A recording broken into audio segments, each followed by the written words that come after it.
እናመሻችሁ በመጀመሪያም ዋና ዜናዎቹ የደቡብ ሱዳን ባለስልጣናት ሀገሪቱ ነፃነቷን ካገኘችበት ጊዜ ጀምሮ በሚሊዮኖች የሚቆጠር ዶላር መዝረፋቸውን የተባበሩት መንግስታት ድርጅት አስታወቀ። የደቡብ ሱዳን መንግስት ከነዳጅ ሽያጭ የተገኘውን የውጭ ምንዛሪ ባለስልጣናቱ ሰርቀዋል የሚለውን ክስ አስተባብሏል። እስራኤል ዛሬ በማለዳ ጋዛ ከተማ ላይ የተገመተውን የምድር ጥቃት ጀመረች። እርምጃዋ ከተባበሩት መንግስታት ድርጅት ጠንካራ ትችት አስከትሏል። በተመሳሳይ የእስራኤል ጦር የየመኗን ሆዴይዳ የባህር ወደብን መምታቱንም አረጋግጧል። ባለፈው ዓመት ጀርመን ውስጥ በተካሄደ የተቃውሞ ሰልፍ ላይ የፖሊስ መኮንንን በስለት ወግቶ የገደለ የአፍጋኒስታን ዜጋ በዛሬው ዕለት የዕድሜ ልክ እስራት ተፈረደበት። የታሊባን መሪዎች በአንድ የአፍጋኒስታን ክፍለ ሀገር ውስጥ ገመድ አልባ የኢንተርኔት አገልግሎት ወይም ዋይፋይ አገዱ። ምክንያቱ ስነ ምግባራዊነትን ለመከላከል የሚል ነው። ዜናው በዝርዝር የደቡብ ሱዳን ባለስልጣናት ሀገሪቱ ነፃነቷን ካገኘችበት ጊዜ ጀምሮ በሚሊዮኖች የሚቆጠር ዶላር መዝረፋቸውን የተባበሩት መንግስታት ድርጅት አስታወቀ። የመንግስታቱ ድርጅት ዛሬ ይፋ ባደረገው ዘገባ ከጎርጎሮሳዊ 2011 ጀምሮ የደቡብ ሱዳን ባለስልጣናት ከነዳጅ ሽያጭ የተገኘውን የውጭ ምንዛሪ ለግላቸው መውሰዳቸውን ጠቁሟል። መንግስት በወቅቱ 25.2 ቢሊዮን የአሜሪካን ዶላር ማግኘቱንም አመልክቷል። ሆኖም የተጠቀሰው ገንዘብ ከዓለም በድህነት ከሚታወቁት አንዷ በሆነችው ደቡብ ሱዳን አንድም ለህዝቡ ጠቃሚ ለሆኑት የጤናና የትምህርት አገልግሎቶች እንዳልዋለ አስታውቋል።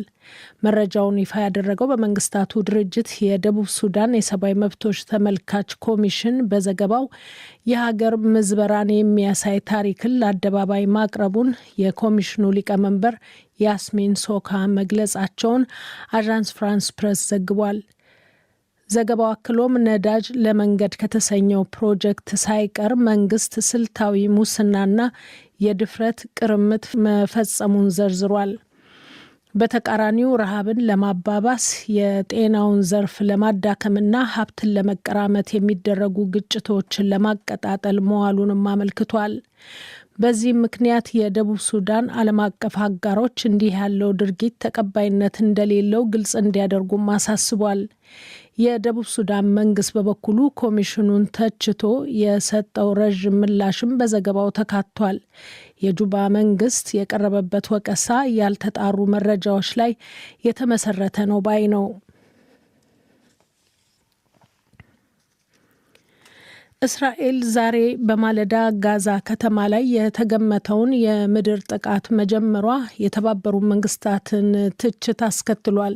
እስራኤል ጥቃቱን የጀመረችው ሐማስን ከጋዛ ጠርጌ ያባረራለሁ ያለችውን እቅድ እንደሚደግፍ የተነገረው የአሜሪካ የውጭ ጉዳይ ሚኒስትር ማርኮ ሩቢዮ ጉብኝት ካበቃ በኋላ መሆኑን አዣንስ ፍራንስ ፕሬስ ዘግቧል። እስራኤል በፍልስጤማውያን ግዛት የዘር ማጥፋት እየፈጸመችው ነው ያለው የመንግስታቱ ድርጅት ጠቅላይ ሚኒስትር ቤንያሚን ኔታንያሁንና ሌሎች ከፍተኛ ባለስልጣናትን ደግሞ ይህንን በመቀስቀስ ከሷል። እልቂቱ እንዲቆምም ጠይቋል። የተባበሩት መንግስታት ድርጅት የሰብአዊ መብቶች ኮሚሽነር ፎልከር ተርክ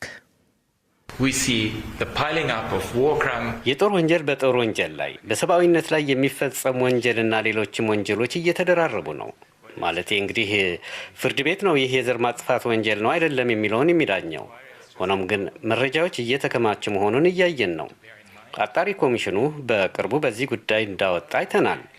ይህን በማስተዋል ልብ ማለቱ ጠቃሚ ነው። ዓለምም እርምጃ እንዲወስድና እንዲህ ያለውን ለመግለጽ የሚያዳግት ስቃይ እንዲያስቆም እንፈልጋለን። የእስራኤል ባለስልጣናት በበኩላቸው የጦር ኃይሉ የሐማስ ጠንካራ ይዞታ ወደ ሆነችው ጋዛ የምድር ጥቃት እንቅስቃሴውን መጀመሩን አስታውቀዋል። ሌሊቱም በተጀመረው ጥቃት የእስራኤል መንግስት ጋዛ ከተማ ውስጥ ዘልቆ በቦምብ ማጋየቱን ዘገባው ጠቅሷል።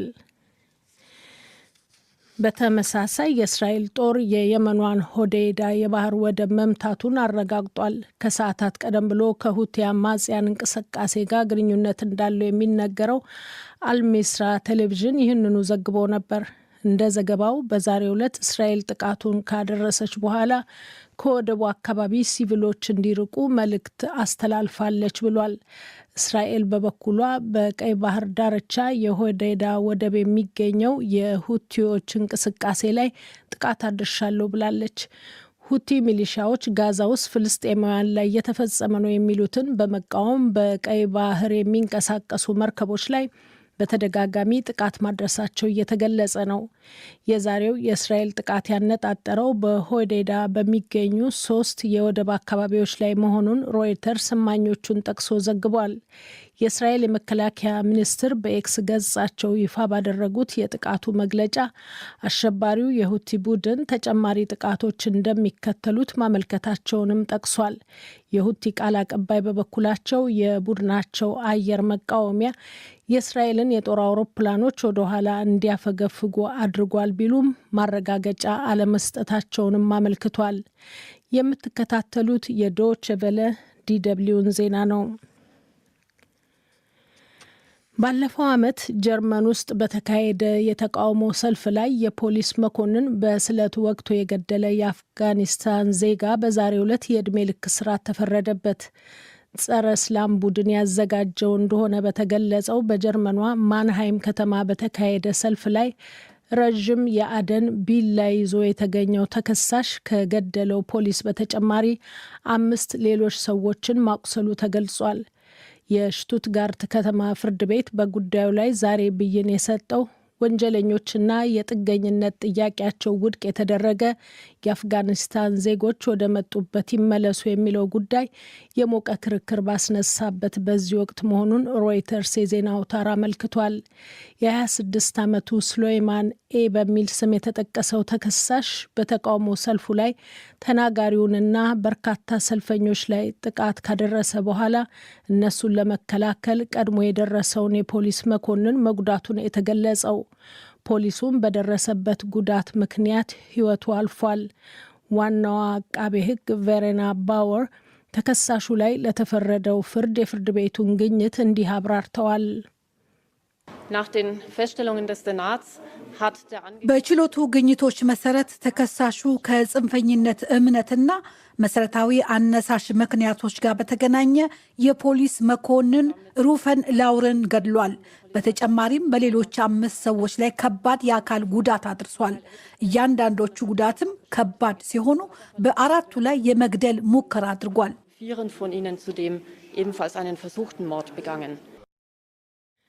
ተከሳሹ የፈጸመው ተግባርም ይቅርታ የማያሰጠው እንደሆነ ነው ፍርድ ቤቱ የገለጸው። እንዲያም ሆኖ ፍርዱ ይግባኝ ሊጠየቅበት እንደሚችል አመልክቷል።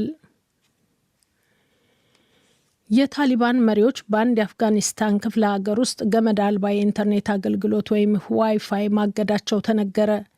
ምክንያታቸው ደግሞ ኢስነ ምግባራዊነትን ለመከላከል የሚል መሆኑን የክፍለ ሀገሩ አስተዳደር ቃል አቀባይ ዛሬ አስታውቀዋል። ታሊባን የአፍጋኒስታንን የስልጣን መንበር ከያዘ ከጎርጎሮሳዊ 2021 ዓ.ም ወዲህ እንዲህ ያለ እርምጃ ሲወስድ ይህ የመጀመሪያው ነው። በዚህም በሰሜናዊ አፍጋኒስታን ባልካ ክፍለ ሀገር ውስጥ የሚገኙ የመንግስት መስሪያ ቤቶች፣ የግል ዘርፎች እንዲሁም የመንግስት ተቋማትና ቤቶች የዋይፋይ ኢንተርኔት አገልግሎት ተቋርጦባቸዋል። የተንቀሳቃሽ ስልኮች ኢንተርኔት አገልግሎት ግን እንደሚሰራን የተገለጸው የክፍለ ሀገሩ አስተዳደር ቃል አቀባይ ሀጂ አቱላህ ዛይድ ምንም እንኳን ኢስነ ምግባራዊነትን ለመከላከል መንግስት አገልግሎቱን ማገዱን ቢገልጹም ባልካ ክፍለ ሀገር ለምን እንደተመረጠም ሆነ እርምጃው ወደ ሌሎች አካባቢዎችም ሊስፋፋ ስለመቻሉ ያሉት ነገር የለም። ጀርመን ውስጥ የሚኖሩ 4.2 ሚሊዮን የሚሆኑ ቤተሰቦች በጎርጎሮሳዊ 2024 ዓ.ም የተጠቀሙበትን የኤሌክትሪክና ጋዝ ዋጋ መክፈል አለመቻላቸው ተገለጸ። የፌዴራል ጀርመን ስታቲስቲክስ ቢሮ እንደሚለው የተጠቀሰው የተገልጋዮች ብዛት ከሀገሪቱ ሕዝብ አኳያ ሲሰላ 5% ይሆናል። ቢሮ አክሎም የኤሌክትሪክና ጋዝ አገልግሎት ክፍያ ከማይከፍሉት አብዛኞቹ ተከራይተው የሚኖሩ መሆናቸውን አመልክቷል። የሩሲያና ዩክሬን ጦርነትን ተከትሎ የተፈጠረው የዋጋ ንረት በተለይ የኤሌክትሪክና ጋዝ ክፍያ እንዲጨምር አስገድዷል። በያዝነው ጎርጎሮሳዊ ዓመት ግን መጠነኛ የዋጋ ቅናሽ ማስተካከያ ለማድረግ መሞከሩን የተነገረው የተጠቀሙበትን የኤሌክትሪክና የጋዝ ዋጋ መክፈል ያልቻሉት ቤተሰቦች ምክንያታቸው ምንም እንኳን የዋጋው መወደድ ቢሆንም ከዚህ ባልተናነሰ አብዛኞቹ ወጪያቸውን ለመሸፈን በቂ ገንዘብ እንደሌላቸው ተመልክቷል። ይህ ዶቼ ቬለ ነው።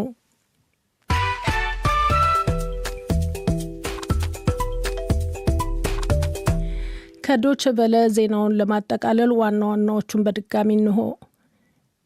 የደቡብ ሱዳን ባለስልጣናት ሀገሪቱ ነፃነቷን ካገኘችበት ጊዜ ጀምሮ በሚሊዮኖች የሚቆጠር ዶላር መዝረፋቸውን የተባበሩት መንግስታት ድርጅት አስታወቀ። የደቡብ ሱዳን መንግስት ከነዳጅ ሽያጭ የተገኘውን የውጭ ምንዛሪ ባለስልጣናቱ ሰርቀዋል የሚለውን ክስ አስተባብሏል። እስራኤል ዛሬ በማለዳ ጋዛ ከተማ ላይ የተገመተውን የምድር ጥቃት ጀመረች። እርምጃዋ ከተባበሩት መንግስታት ድርጅት ጠንካራ ትችት አስከትሏል። በተመሳሳይ የእስራኤል ጦር የየመኗን ሆዴይዳ የባህር ወደብንም መምታቱን አረጋግጧል። ባለፈው ዓመት ጀርመን ውስጥ በተካሄደ የተቃውሞ ሰልፍ ላይ የፖሊስ መኮንንን በስለት ወግቶ የገደለ የአፍጋኒስታን ዜጋ በዛሬው ዕለት የዕድሜ ልክ እስራት ተፈረደበት። የታሊባን መሪዎች በአንድ የአፍጋኒስታን ክፍለ ሀገር ውስጥ ገመድ አልባ የኢንተርኔት አገልግሎት ወይም ዋይፋይ አገዱ። ምክንያቱ ኢስነ ምግባራዊነትን ለመከላከል የሚል ነው። ዜናው በዚሁ አበቃ።